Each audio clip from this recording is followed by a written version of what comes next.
Hello friends, welcome to GS study. Friends, आज हम यहाँ पर जीएस का प्रैक्टिस सेट लेके आए हैं। तो यहाँ पर 30 क्वेश्चन है यहाँ पर, तो इनको आज हम सॉल्व करेंगे। तो देखते हैं कैसे कैसे क्वेश्चन है। तो पहला क्वेश्चन है यहाँ पे, पहला क्वेश्चन है यहाँ पे, निम्नलिखित में से कौन सा प्रावधान नीति निदेशक तत्वों तथा मौलिक कर्तव्यों दोनों का एक भाग है। तो यहाँ पर हमें बताना है कि कौन सा ऐसा इसमें से भाग है कि जो नीति निदेशक यानी कि डीपीएसपी में भी है, जो डीपीएसपी में भी है, और उसके अलावा जो हमारे मौलिक कर्तव्य हैं डीपीएसपी, और इसके अलावा जो हमारे मौलिक कर्तव्य हैं उन दोनों में है। तो यहाँ पर हमें बताना है डीपीएसपी और मौलिक कर्तव्यों में कौन सा होगा। तो पहला है यहाँ पे, पहला देखें, अभिभावक और बच्चों को शिक्षा का अवसर दिलाए। तो अभिभावक बच्चों को शिक्षा का अवसर दिलाएं, तो यानी कि मौलिक कर्तव्यों में है। 11वां जो मौलिक कर्तव्य है हमारा, तो ये 11वां मौलिक कर्तव्य यानी कि भाग 4A में मौलिक कर्तव्यों का प्रावधान किया गया है। और ये भी बाद में जोड़ा जाता है, मौलिक कर्तव्य स्वर्ण सिंह समिति की अनुशंसा के आधार पर मौलिक कर्तव्यों को जोड़ा जाता है। और जो 11वां वाला मौलिक कर्तव्य जोड़ा जाता है कि 6 से 14 वर्ष तक की आयु के जो बच्चे हैं, तो अभिभावक का ये कर्तव्य है कि वो अपने बच्चों, अपने पालियों को वहाँ पर शिक्षा के लिए भेजें। तो ये बाद में जोड़ा जाता है, 86वां संविधान संशोधन होता है 2002, तो इसके द्वारा ये 11वां मौलिक कर्तव्य यहाँ पे जोड़ा जाता है। तो यानी कि ये मौलिक कर्तव्यों में है।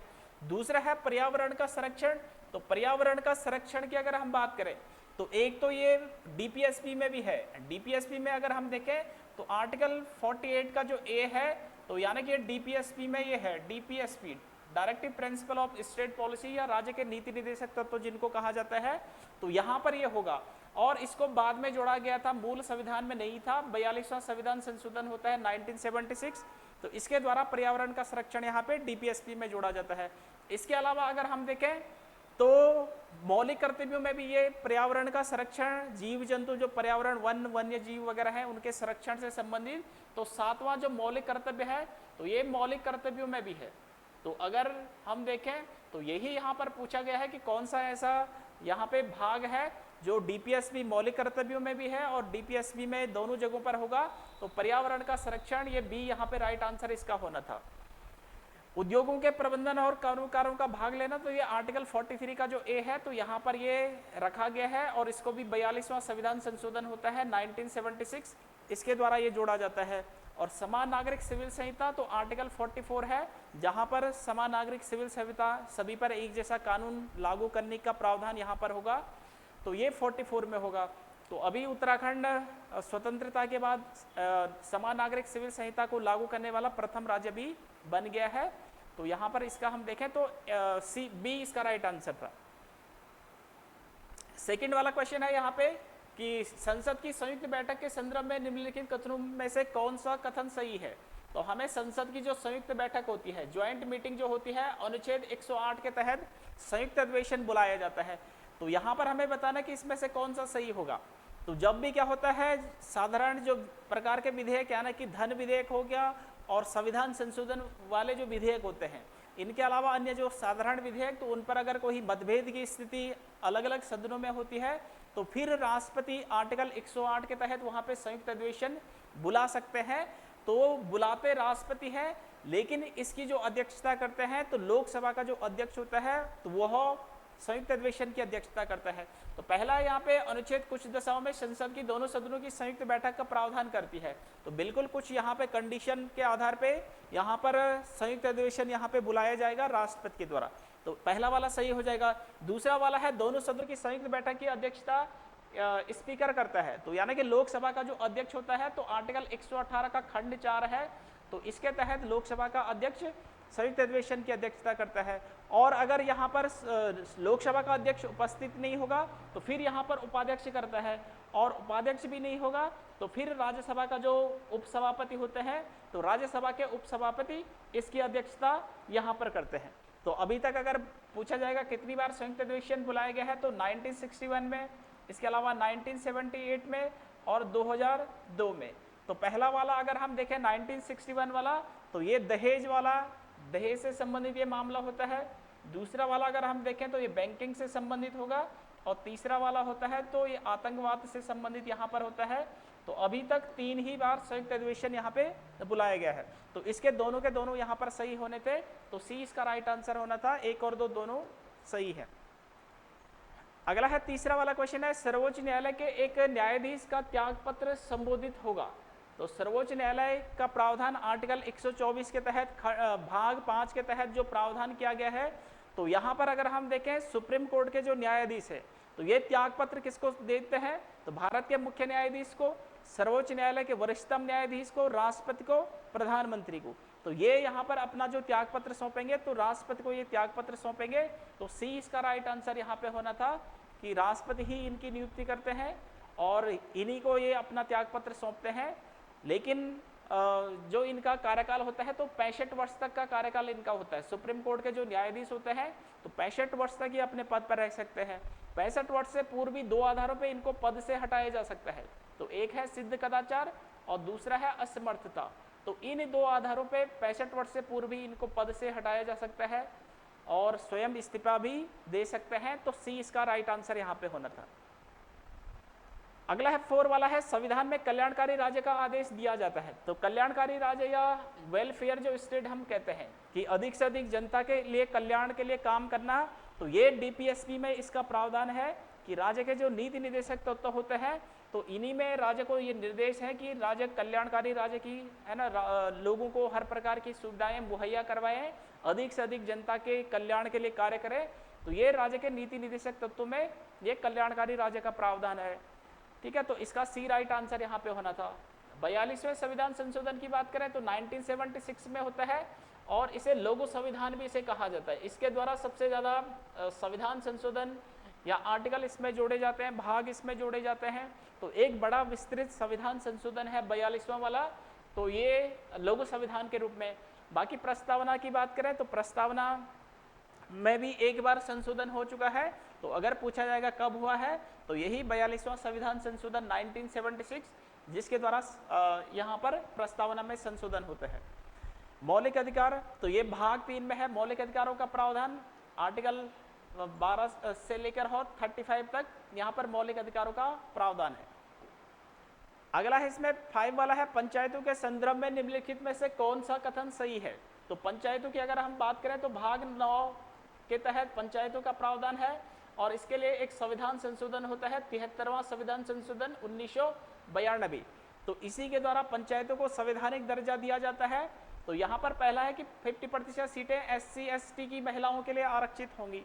तो यहाँ पर वैसे प्रावधान जो आर्टिकल 243 का डी है, 243 का डी है, ये आरक्षण का प्रावधान करता है। तो यहाँ पर कहा गया कि 1/3 सीटें SC ST वर्ग की महिलाओं के लिए आरक्षित होंगी, यानी कि 33% के करीब या इतने रिजर्व उनके लिए होंगी। जैसे उत्तराखंड की बात करें तो उत्तराखंड में 2008 में ये प्रावधान किया गया कि महिलाओं के लिए जो आरक्षित सीटें होंगी पंचायतों में, तो वो 50% यहाँ पे प्रावधान किया गया था महिलाओं के लिए। लेकिन SC ST की बात करें तो यहाँ पर 1/3 सीटों का प्रावधान था, न कि 50%। तो पहला वाला यहाँ पे गलत होना था। दूसरा वाला है, ग्राम सभा एक निकाय है जिसमें गांव के रहने वाले सभी लोग होते हैं। तो यहाँ पर ये भी यहाँ पर गलत होना था, है ना। ग्राम सभा जो परिभाषा ग्राम सभा की दी गई है आर्टिकल 243 के ए के तहत, तो यहाँ पर कहा गया है कि ग्राम सभा के अंतर्गत यानी कि जो मतदाता होंगे तो उन मतदाताओं से जो गठित होगी तो उसी को ग्राम सभा यहाँ पे कहा जाएगा।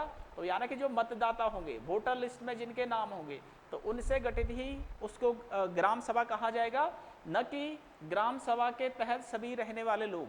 तो यहाँ पर मतदाता ये लिखा गया है, तो दूसरा वाला भी यहाँ पे गलत होना था। तीसरा वाला है, मध्यवर्ती स्तर पर एक पंचायत होगी। तो बिल्कुल मध्यवर्ती स्तर पे एक जिला स्तर पे होती है जिला पंचायत, एक मध्यवर्ती स्तर पे उत्तराखंड में जैसे क्षेत्र पंचायत, और एक ग्राम स्तर पर ग्राम पंचायत। तो ये 3 प्रकार की यहाँ पर होती हैं। तो यानी कि मध्यवर्ती स्तर पे भी होती है। तो ये वाला यहाँ पे राइट होना था। तो केवल और केवल इसका जो सही होना था तो तीसरा वाला इसका सही होना था। केवल और केवल 3rd सही है, तो डी इसका राइट आंसर यहाँ पे होना था। इसका जो राइट आंसर होना था डी यहाँ पे होना था। अगला है, यहाँ पे किसी देश का आर्थिक विकास निर्भर करता है। तो आर्थिक विकास प्राकृतिक संसाधन जो नेचुरल रिसोर्सेज होते हैं इन पे निर्भर करता है। जैसे इसमें भूमि आ गया है ना, इसमें जल आ गया, जंगल आ गया, खनिज संसाधन हो गए, खनिज हो गए। तो ये सारी चीज़ें यहाँ पे निर्भर करती है, किसी भी देश का जो आर्थिक विकास है उसके लिए निर्भर यहाँ पे होते हैं। इसके अलावा अगर हम दूसरी की बात करें तो पूंजी निर्माण भी यहाँ पर होगा। पूंजी निर्माण में अगर हम देखें तो पूंजी निर्माण में जैसे यहाँ पे कोई पूंजी निर्माण कैसे होता है, जैसे उद्योग धंधे वगैरह स्थापित कर दिए, कोई कारखाने लगा दिए, कारखाने या नई परिसंपत्तियां हैं, इनका यहाँ पे निर्माण होता है। तो ये सारी यानी कि संपत्तियां, तो ये यहाँ पर क्या करेंगी, यानी कि पूंजी का निर्माण एक करेंगी। बाजार का आकार, तो बाजार का आकार भी बिल्कुल यानी कि व्यापार के लिए एक मार्केट यहाँ पे बनाएगी। तो बाजार निर्माण, बाजार का आकार भी यहाँ पे होना है। तो व्यापार हो गया, बाकी आर्थिक जो गतिविधियां होंगी, व्यापार और आर्थिक गतिविधियां, तो ये मार्केट के आधार पे ये विकास यहाँ पे इसके तहत ये होगा आर्थिक विकास। और इसके अलावा उपयुक्त सदी वाला है, तो डी इसका राइट आंसर होना था यहाँ पे, उपयुक्त सदी इसमें होना था। इसके अलावा क्या होना चाहिए, तो राजनीतिक स्थिरता होनी चाहिए। राजनीतिक स्थिरता, तो जिस देश में राजनीतिक स्थिरता होगी, है ना, उतार चढ़ाव वगैरह इस प्रकार से बीच बीच में सरकारें नहीं गिरती जाएंगी, तो वहां पर वो आर्थिक विकास का कारक हो सकते हैं। इसके अलावा सामाजिक और धार्मिक जो चीजें हैं, तो ये भी यहाँ पर इसको तय करती है, सामाजिक और धार्मिक। तो इसका राइट आंसर यहाँ पे होना था डी, उपयुक्त सभी सही है। सातवां वाला क्वेश्चन है, निम्नलिखित युग्मों में से कौन सा एक युग्म सही सुमेलित नहीं है। तो हमें यहाँ पे बताना है कि कौन सा सही सुमेलित नहीं होगा। तो पहला है कहवा कॉफी उत्पादक। तो यहाँ पर मुख्य रूप से यानी कि अगर कहवा या कॉफी उत्पादक देशों की अगर हम बात करें, तो यहाँ पर उज्बेकिस्तान नहीं बल्कि जैसे ब्राजील आता है, इसके अलावा जैसे इंडोनेशिया आता है, इसके अलावा जैसे वियतनाम है। तो ये प्रमुख यहाँ पर क्या है, कॉफी उत्पादक देशों की श्रेणी में आ जाएंगे। रबड़ उत्पादक की बात करें तो मलेशिया हो गया, इसके अलावा थाईलैंड हो गया, ठीक है। इस प्रकार से ये देश क्या है यहाँ पे रबड़ उत्पादक देशों की श्रेणी में आ जाएंगे, है ना। थाईलैंड हो गया, भारत है, इंडोनेशिया है, तो ये भी इसमें शामिल हो सकते हैं। भारत हो गया, इंडोनेशिया हो गया, तो ये भी यहाँ पर होंगे रबड़ उत्पादक देशों में। इसके अलावा चाय की बात करें तो श्रीलंका हो गया, भारत हो गया, चीन हो गया, ठीक है। ये देश यहाँ पे चाय उत्पादक देशों में। कोको की बात करें तो कोकोस में नाइजीरिया हो गया, इसके अलावा इंडोनेशिया हो जाएगा, इक्वेडोर हो गया, है ना, इंडोनेशिया हो गया, इसके अलावा इक्वेडोर, इसके अलावा घाना। तो ये यहाँ पर क्या हो जाएंगे, कोको उत्पादक देशों की श्रेणी में। तो यहाँ पर मुख्य रूप से अगर हम इसका आंसर देखें तो ए यहाँ पे राइट आंसर होना था कि उज्बेकिस्तान, इसके सही आंसर यहाँ पे नहीं होगा, तो ए राइट आंसर यहाँ पे होना था। आठवां वाला है, निम्नलिखित में से किस वस्तु का हिस्सा भारतीय निर्यात में सर्वाधिक है। तो भारतीय निर्यात में सर्वाधिक, इसमें डी इसका राइट आंसर था, इंजीनियरिंग के सामान।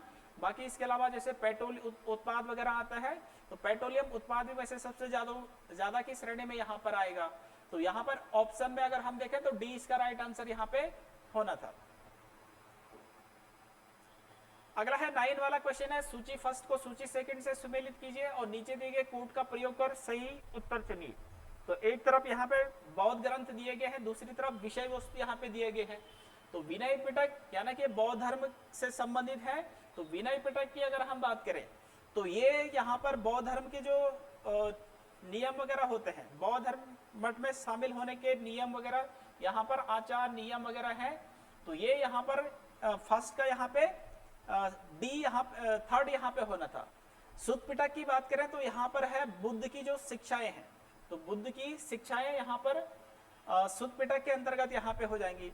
इसके अलावा अभिधम्म पिटक की बात करें तो यहाँ पर दार्शनिक मामलों से संबंधित यहाँ पर प्रावधान किया गया है। और महावंश पिटक, तो ये बौद्ध धर्म के क्षेत्रीय इतिहास की जानकारी यहाँ से मिलती है, तो ये यहाँ पर होना था। तो यहाँ पर अगर जैसे विनय पिटक की बात करें तो इसकी रचना की है आनंद ने, सुत्त पिटक की रचना की है उपाली ने। इसके अलावा अभिधम्म पिटक की इसकी अगर हम बात करें तो मोगलीपुत्र तिस, तो इसने इसकी रचना की है तो प्रथम जो दो पिटक है, विनय पिटक हो गया, सुत पिटक हो गया, तो इनकी रचना जो प्रथम बौद्ध संगति होती है तो उसके दौरान इनकी रचना हुई है, और अभिधम्म पिटक की जो रचना हुई है तो ये तीसरी बौद्ध संगति के दौरान इसकी रचना हुई है। और बाकी महावंश पिटक तो इसको सिहली ग्रंथ भी से कहा जाता है। सिहली यानी कि श्रीलंका के बौद्ध धर्म से संबंधित इसमें जानकारी मिलती है। सिहली ग्रंथ, एक महावंश आता है, एक दीपवंश आता है, तो इनके बारे में श्रीलंका से संबंधित इसमें जानकारी वगैरह ये मिलती है। तो बौद्ध धर्म के क्षेत्रीय इतिहास, तो इसका राइट आंसर अगर हम देखें तो फर्स्ट का यहाँ पे 3, सेकंड का यहाँ पे 2, फिर यहाँ पे 4 और फिर 1, तो 3 2 4 1 इसका राइट आंसर होना था। 3 2 4 1, तो ए इसका राइट आंसर यहाँ पे होना था, इसका राइट आंसर ए होना था। अगला अगर हम देखें 10वां वाला क्वेश्चन है यहाँ पे, वर्ष 2024 को फिजियोलॉजी का, मेडिसिन का नोबेल पुरस्कार किसे दिया गया? तो ये विक्टर एम्ब्रोस और गौरी रुकवन को किसकी खोज के लिए दिया गया? तो यहाँ पे हमें बताना है किसकी खोज के लिए दिया गया है। तो यहाँ पे इसका डी राइट आंसर यहाँ पे होना था। माइक्रो आरएनए के लिए इनको यहाँ पे नोबेल पुरस्कार मिला है। इसके अलावा जैसे अगर हम बात करें, इसके अलावा जैसे शांति का नोबेल पुरस्कार मिलता है, तो ये मिलता है किसको? शांति का नियान हिदाक्यो। शांति का जो नोबेल पुरस्कार मिलेगा तो ये नियान हिदाक्यो, तो ये जापान का एक संगठन है, एक एनजीओ है, इसको ये प्राप्त हुआ है। यानी कि जो दूसरे विश्व युद्ध में जो बचे हुए लोग थे तो उनके द्वारा ही इस संगठन की स्थापना की जाती है जो शांति के लिए काम करता है। और एक हांगकांग है, तो इनको मिला है 2024 में साहित्य का नोबेल पुरस्कार। ठीक है, तो यहां पर इसका राइट आंसर यहां पे होना था डी।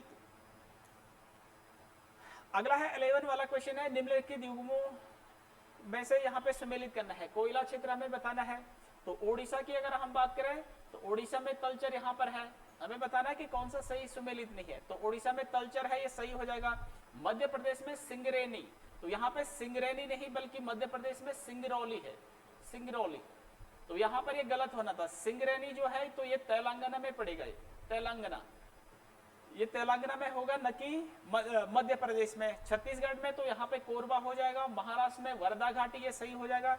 इसके अलावा झारखंड में अगर हम देखें तो कोरबा हो गया, कोरबा हो गया, कोरबा सॉरी झरिया हो गया, झरिया हो गया, कोरबा तो छत्तीसगढ़ में होगा, झरिया झारखंड में है। ठीक है, इसके अलावा जैसे रानीगंज है तो रानीगंज पड़ेगा कहाँ पे? पश्चिम बंगाल में। तो ये भी क्या है?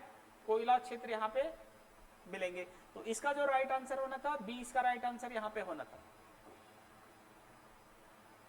12 वाला क्वेश्चन है, निम्नलिखित युग्मों में से कौन सा एक सही सुमेलित नहीं है?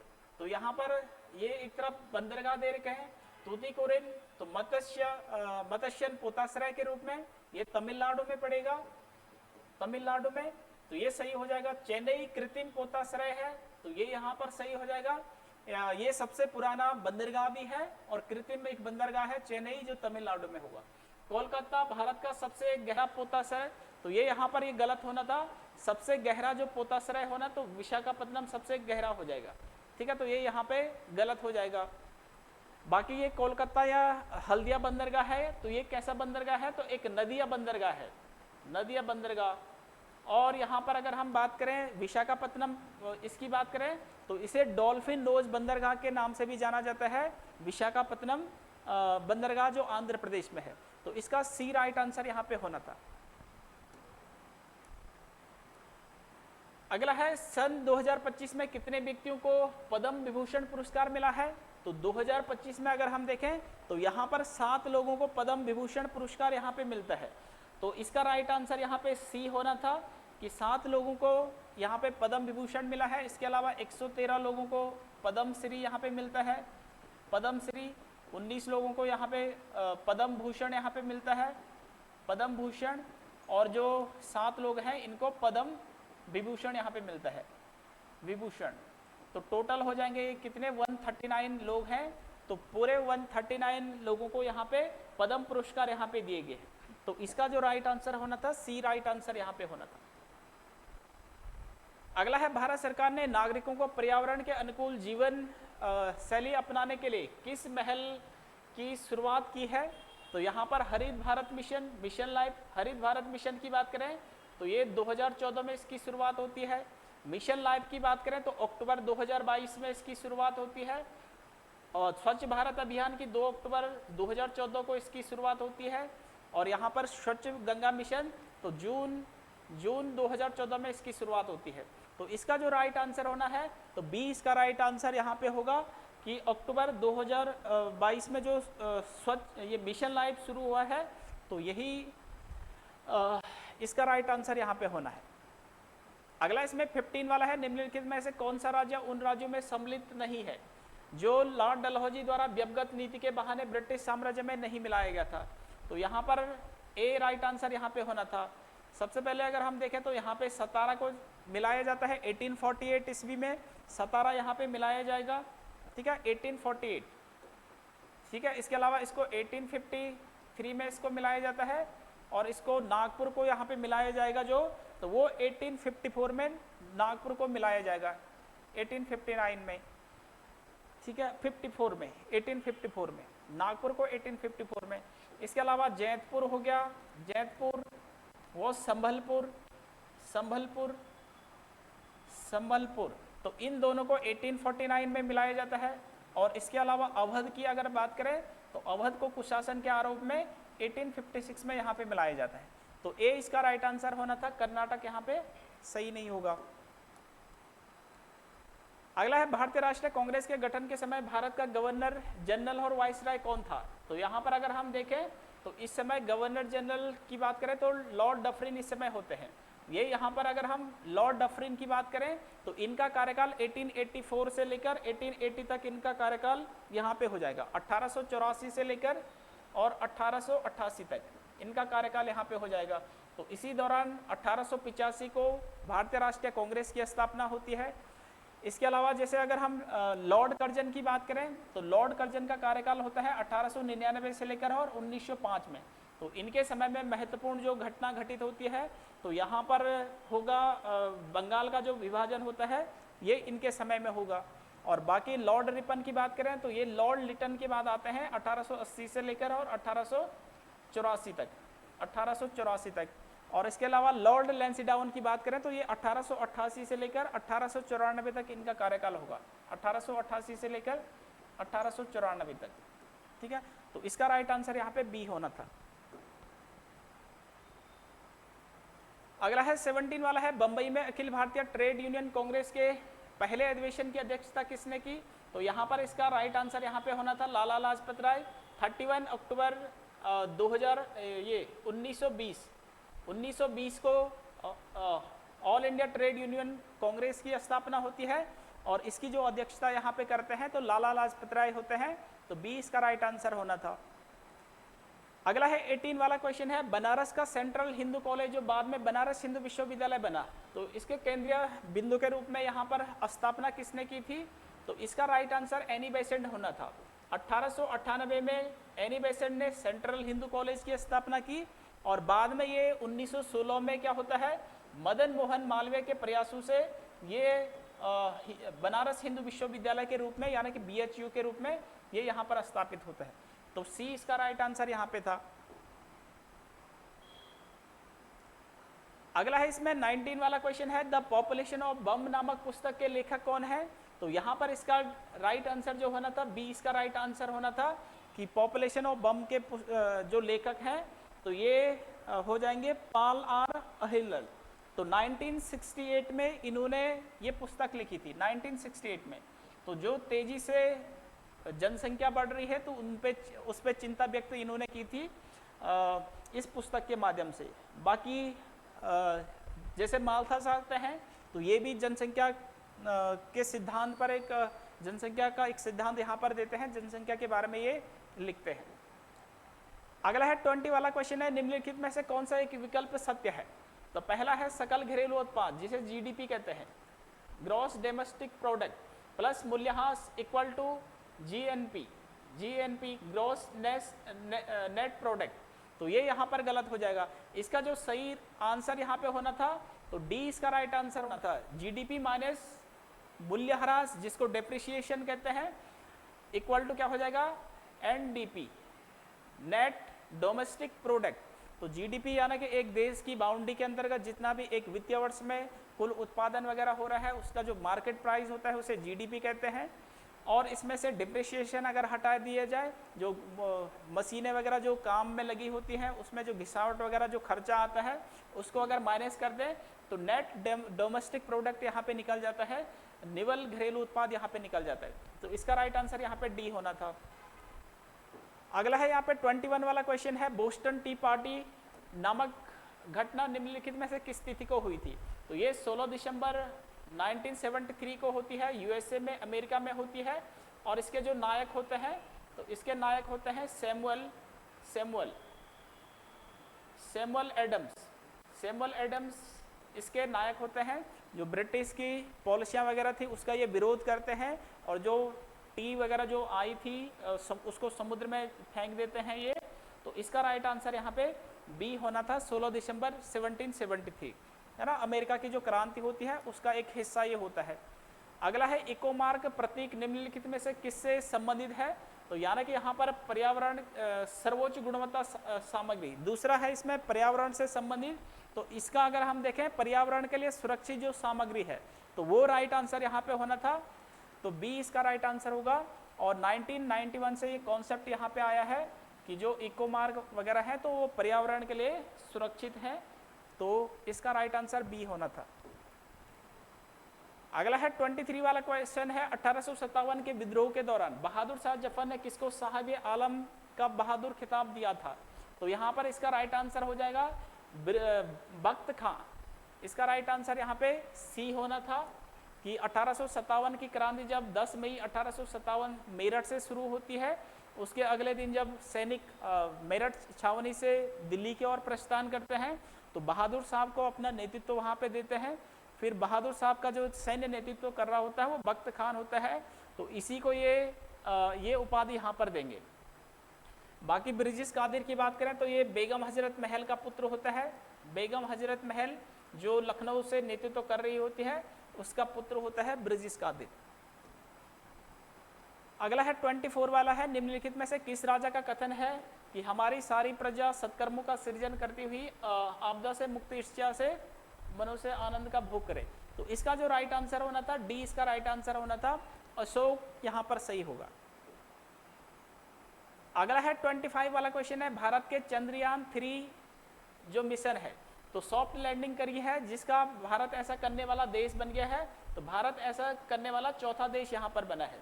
तो 23 अगस्त 2023 को जो हम देखते हैं, भारत ने चंद्रयान 3 का मिशन का दक्षिणी ध्रुव पर, चंद्रमा के दक्षिणी ध्रुव पर, अगर चंद्रमा के दक्षिणी ध्रुव पर जाने वाला पूछा जाएगा तो वहाँ पर भारत प्रथम देश है।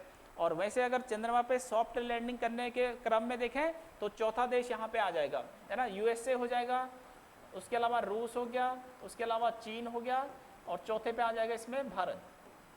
तो इसका राइट आंसर यहाँ पे सी होना था, ठीक है। इसीलिए अंतरिक्ष जो दिवस के रूप में तो 23 अगस्त को मनाया जाता है। अगला है लोकसभा चुनाव 2024 में कितने चरणों में संपन्न हुए? तो 7 चरणों में ये संपन्न हुए थे 2024 के, और उत्तराखंड में प्रथम चरण में ही यहाँ पर चुनाव हो गए थे।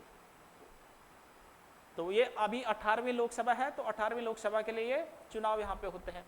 27 वाला है कि सूची फर्स्ट को सूची सेकंड से सुमेलित करना है और नीचे कूट को यहाँ पे मिलाना है। तो एक तरफ जयमंडल आरक्षित क्षेत्र है, एक तरफ इनकी स्थिति है। तो यहाँ पर अगर हम बात करें मानस कहाँ पे है तो ये असम में हो जाएगा, ए का 4 हो जाएगा। सिमलीपाल कहाँ पे होगा तो ये ओडिशा में हो जाएगा। इसके अलावा अगस्त मलाई की अगर हम बात करें तो ये हो जाएगा केरल में, और नौकरे की अगर हम बात करें तो ये हो जाएगा मेघालय में। तो इसका राइट आंसर होना था 4 हो गया, 3 हो गया, इसके अलावा 2 हो गया और 1, 4 3 2 1 इसका राइट आंसर यहाँ पे होना था, 4 3 2 1। तो सी इसका राइट आंसर यहाँ पे था, इसका राइट आंसर यहाँ पे सी था। अगला 28 वाला क्वेश्चन है, निम्नलिखित में से किसका नाम एला माला है? तो यहाँ पर अगर हम देखें तो ये कार्डामम जो पहाड़ियाँ होती हैं तो इसका नाम ये होगा यहाँ पे एला मेला के नाम से। तो इसका राइट आंसर अगर हम देखें तो ये यहाँ पे डी यहाँ पे होना था, ठीक है। और उसके अलावा 29 वाला अगर हम देखें, 29 या इन्हीं की अगर हम बात करें सेवराई पहाड़ियाँ, तो सेवराई पहाड़ियाँ होंगी कहाँ पे, ये तमिलनाडु में है। ठीक है, गारो पहाड़ियाँ तो ये मेघालय में हो जाएंगी, मेघालय में। अन्नामलाई पहाड़ियाँ तो ये केरल हो गया, तमिलनाडु हो गया, यहाँ पर होंगी केरल व तमिलनाडु में। और इसके अलावा कार्डमम पहाड़ियाँ तो ये केरल में हो जाएगी। तो कार्डमम या इलायची की पहाड़ियाँ जिन्हें कहा जाता है, ये दक्षिण पहाड़ियों में से भी एक है। अन्नामलाई की पहाड़ियाँ तो यहीं पर हम देखते हैं, अनाई मुडी जो है ये दक्षिण भारत की सबसे ऊंची चोटी भी है, 2695 मीटर इसकी ऊंचाई है अनाई मुडी। और दूसरी सबसे ऊंची चोटी दक्षिण भारत की तो वो डोडा बेटा हो जाएगी, जो नीलगिरी की पहाड़ियों पर स्थित है। अगला है 29 वाला क्वेश्चन है, एल्टा विस्टा है एक, तो ये यहाँ पर क्या हो जाएगा, एक पुराना सर्च इंजन है, तो डी इसका राइट आंसर यहाँ पे होना था, पुराना सर्च इंजन। और लास्ट है इसमें 30 वाला जो क्वेश्चन है, किसी कीबोर्ड पर एंटर की का अन्य नाम है, तो यहाँ पर एग्जीक्यूट की, तो डी इसका राइट आंसर यहाँ पे होना था कि एग्जीक्यूट की के नाम से। तो ये आज के 30 क्वेश्चन थे। तो उम्मीद है ये क्वेश्चन आपको पसंद आए होंगे, अच्छे लगे होंगे।